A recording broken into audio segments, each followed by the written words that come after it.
microphone.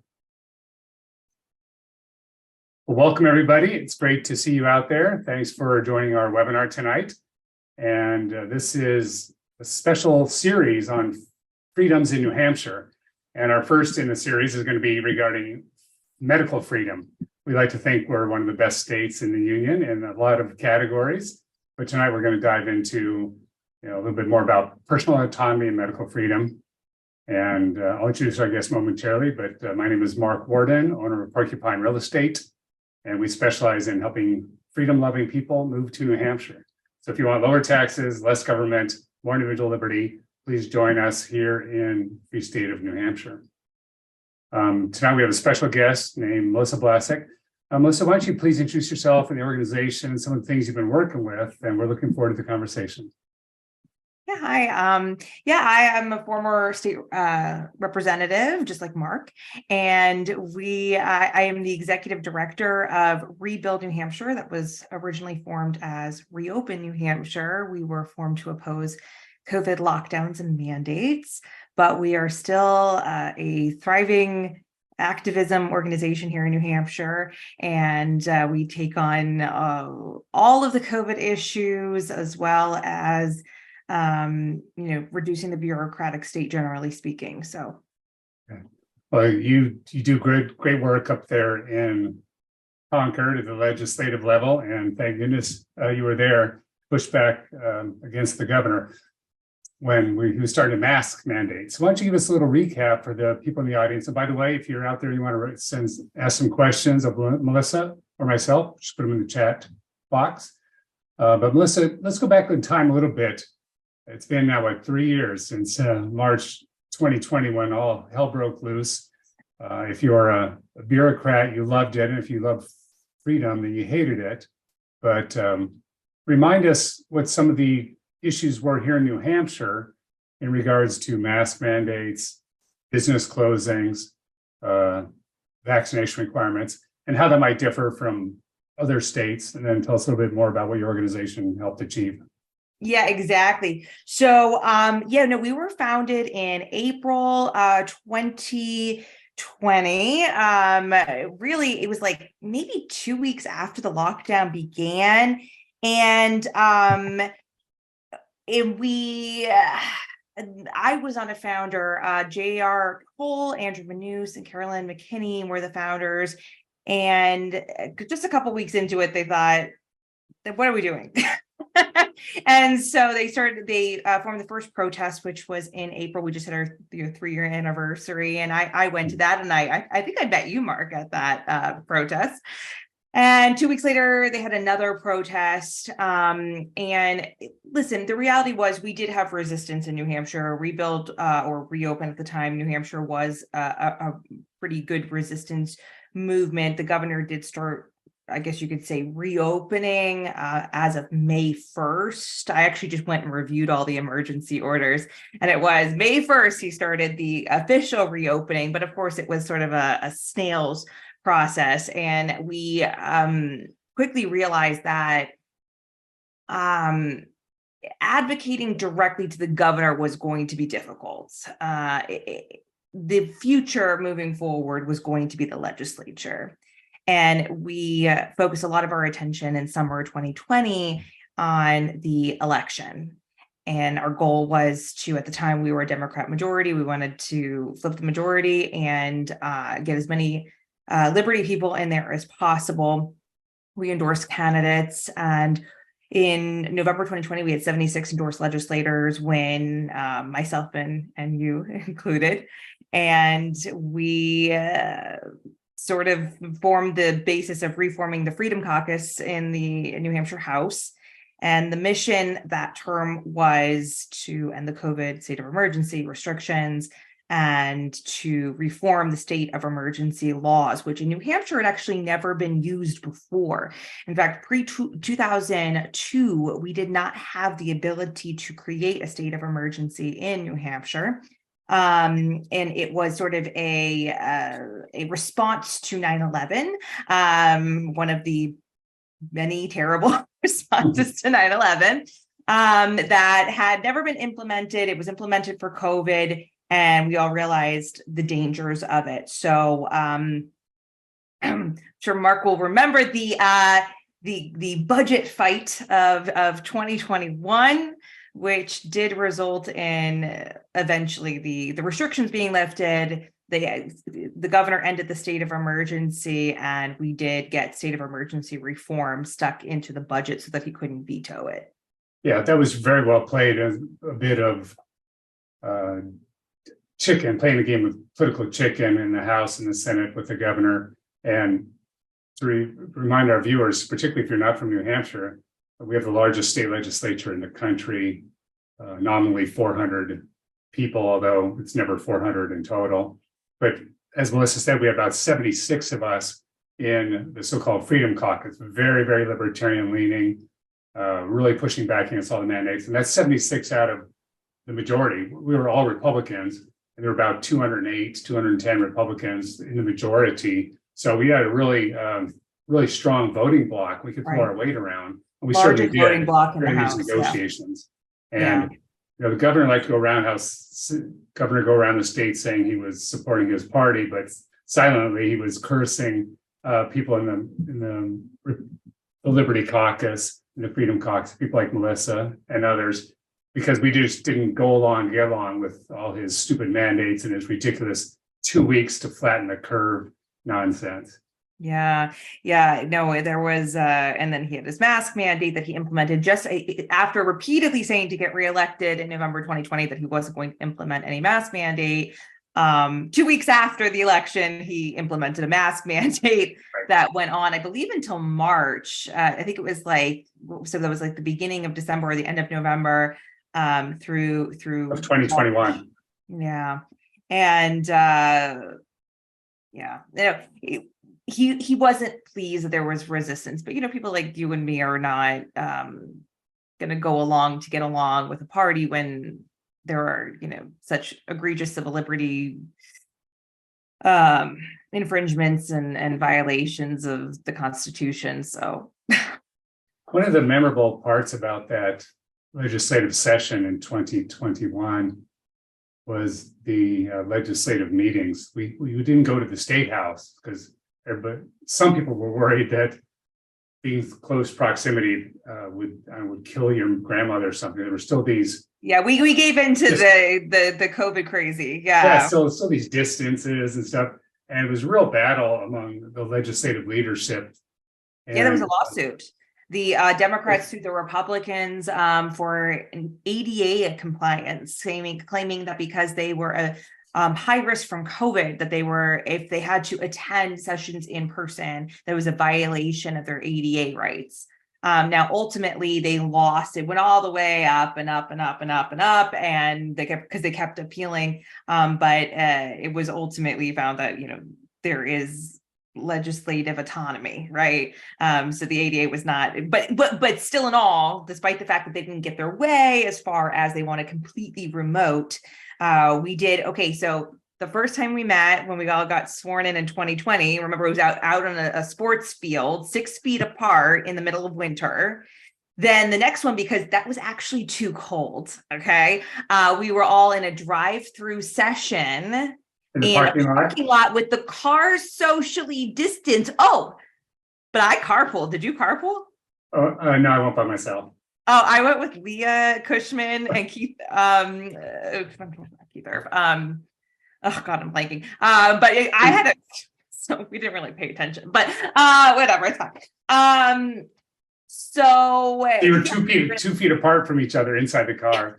But I did that too. I went around and rolled down the window and said hi and shook hands and hugged people. Right. The first time I ever spoke at the well, right, in a drive-through session, I had to jump up and down so that the man with the microphone on the boom and the back of the pickup truck could find me in the parking lot. It was unbelievable. As I recall, there were on some of the votes, they'd have a speaker up front, but also you could turn in your radio to a certain frequency to hear the debate. He said, okay, to vote yes on this, flash your brights right now. We got gavelled for honking our horn. It was ridiculous. We honked our horn. A bunch of people did at one point, and we got gavelled. most Fun. absurd thing. I laughed till I cried because you had to laugh or you were going to cry. Yeah. It was so absurd and ridiculous. And then after that, we started. What happened after that? We started going Well, indoors. we went to inside the hockey arena one time, then we ended up in the sports field in Bedford. Right. We were in the sports field for a while. Then we were in a convention center. And then we finally got to go back to the State House. I was convinced I was never going to see the State House again. But the hope was that when we were in this big indoor arena, it was like sports field. There were basically three hockey or field hockey fields under one roof, and they took the dividers down, so we're like, like a big football field or larger under one roof, and everybody would supposedly distance 10 feet or something from each other. They had the chairs set up 10 feet apart, and we said we're not wearing masks, some of us, so masks were optional.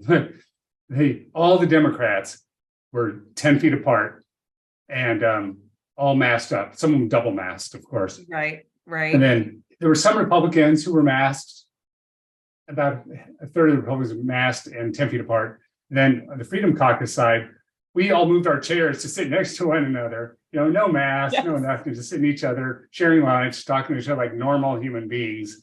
That was the best part of the damn legislative session. It was. We had good times. I had a great time. I like, if I never get back into the legislature, I can say that I did a lot, I accomplished a lot, and I had a great time doing it. Well, you are a true champion, and we really, really appreciate all that you've done to support and defend our rights.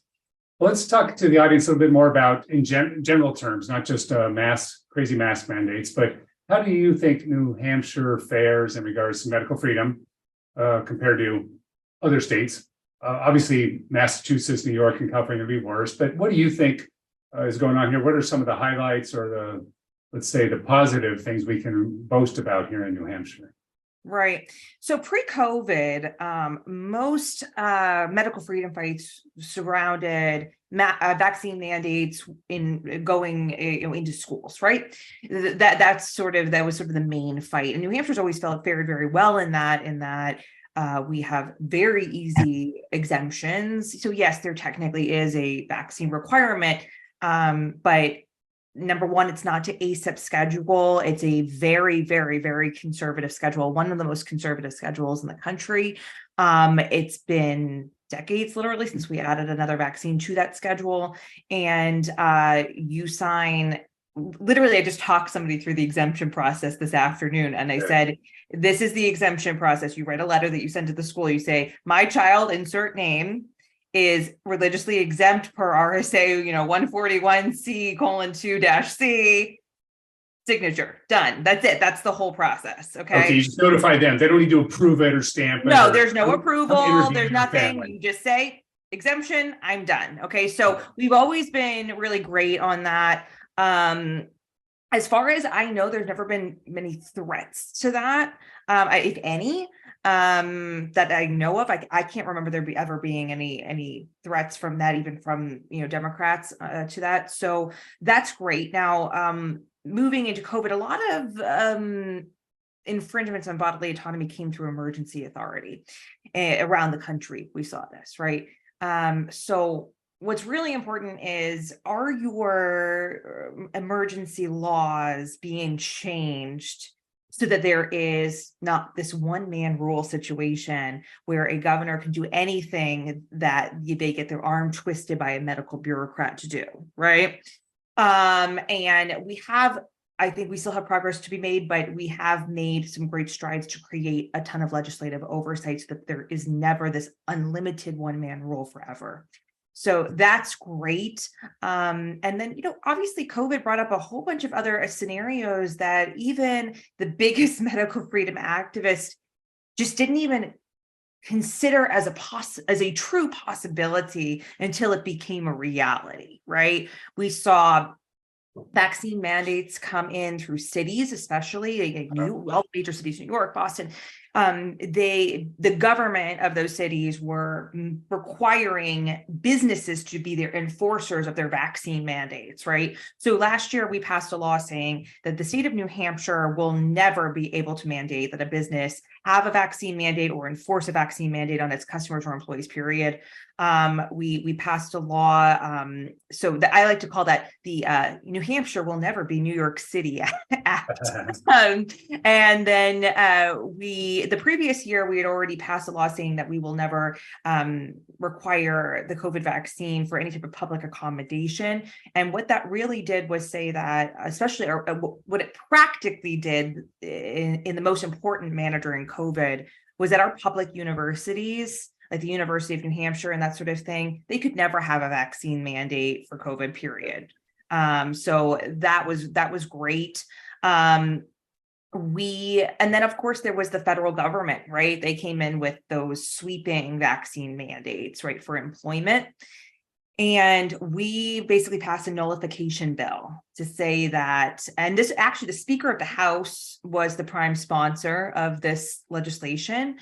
And it says the state of New Hampshire will never enforce or any federal vaccine mandate, nor will it ever share any vaccine data collection with the federal government, which Beautiful. is That passed all the way through. that has been signed into law, yes. And that is a huge deal because every state in the country, by the way, was sharing vaccine uptake data collection with the federal government. I believe that we are now the only state who can never do that again. Fantastic.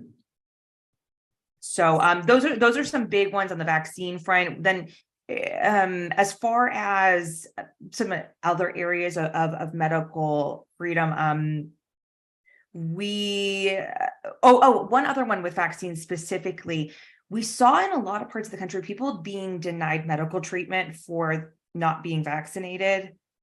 We did pass a law saying that you can never be denied medical treatment based on vaccine status alone. Okay, so and there were a lot of people who were being denied, especially transplants.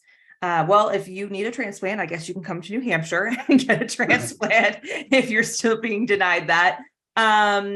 We saw a lot of issues with COVID where people were being denied visitation, right? This was sort of being promoted by government, being pushed by government, that people couldn't go and see their loved ones, that they couldn't be medical advocates for their loved ones during COVID. We passed the No Patient Left Alone Act last year. So that everyone will always be able to have a medical advocate with them in a hospital setting, even during an emergency moving forward. So, and then a lot of this comes down to data collection, right? The federal government is always trying to collect data on us, infringe on our privacy. Every state in the country, New Hampshire was the last one to implement it, has a vaccine registry. And most of them, all but now 3, are an opt-out registry, or they're not even optional. You have to be in them. So either you're in them no matter what, whether you've had a vaccine or not. A refusal, usually it puts you into the registry as well. Or you can opt out of it, but only if you know you're even in it. Most people don't have that informed consent that they're even in it. Well, we became an opt-in program, meaning that you have to sign a form to be able to have your data collected. Well, that fits with the constitutional amendment that was passed just a few years ago here in New Hampshire that states unequivocally that each person in New Hampshire has a right to privacy. And it's amazing how many laws and regulations still violate that every day. Right. That was our main argument, was that, we had passed the registry law before we passed the constitutional amendment, but now that law was no longer in compliance with the Constitution. So. Okay. Well, let me ask you about the current day status of medical availability and access to people who might be more like-minded with people like us.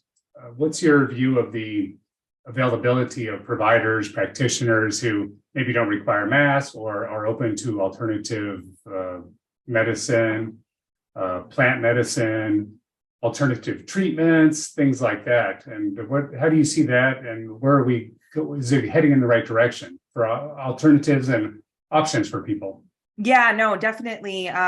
So the entirety of COVID had a dentist, an eye doctor, a family care practitioner, and a naturopath, none of which I had to wear a mask for the entirety of the situation. So they certainly do exist. We do have direct payment primary care, which I do think helps a lot as far as breaking out of the insurance business and therefore the chains, the shackles of bureaucracy, right? And a lot of the more open-minded doctors have moved towards business models like that. Also, naturopaths and different kinds of alternative practitioners, they have a lot more like prescribing capabilities and that sort of thing than other states allow for those sort of kind of alternative medical ones, So I think that's, I think we're headed in the right direction. I'm hopeful that moving forward, we'll be able to open up the direct payment options even further to like hospitals and clinics. That's sort of the next hurdle. But we have a lot of alternative doctors out there here in New Hampshire. If I could just expand on that a little bit. You mentioned direct primary care or DPC model. It used to be illegal here and finally got through the legislature. And initially, there was only one doctor in the entire state that followed this model. Again, direct primary care. Basically, some people call it concierge medicine, but typically it's a practice where people just pay a monthly subscription and they don't accept insurance. That's how they get away with such a low cost.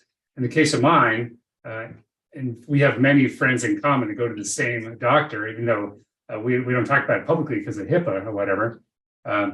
But she's very open. She's a DO, very, very sharp. So we have DOs, functional medicine doctors, physicians, family physicians that have this model. Basically, they'll limit the number of subscriptions in their practice to a certain number. It could be 200, 500, 800 people who are paying so much per month. In my case, it's only $80 a month, $75 or $80 a month. So very affordable. And I can go in as much as I want. She answers my emails same day. She takes calls. She can do telemedicine. And she's a physician. And it's fantastic. She can prescribe prescriptions if you need it. She gets a discount on lab work and stuff. It's even cheaper than you get as a person walking through the door. Yeah. And all this is cheap, way, way cheaper than the cheapest kind of Obamacare medical insurance with its stupid co-pays and having to go to this network and that network. So I think this is the model for the future. And we need to do everything we can to spread the word that it's available. In fact, I met somebody the other day. She said, "Oh, I love that doctor, but she's not my network." I said, "Heck, it's only $75 a month. You're paying $6,000-$7,000 a year. Just pay the extra $75 and go to the doctor you want. And if you get hit by a car, have unlimited personalized care."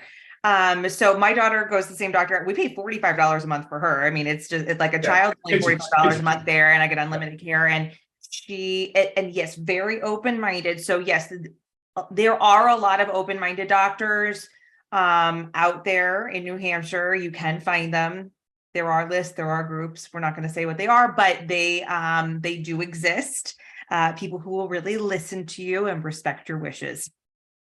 That's beautiful. There is a really active Facebook group for people in New Hampshire who are interested in this topic of medical freedom.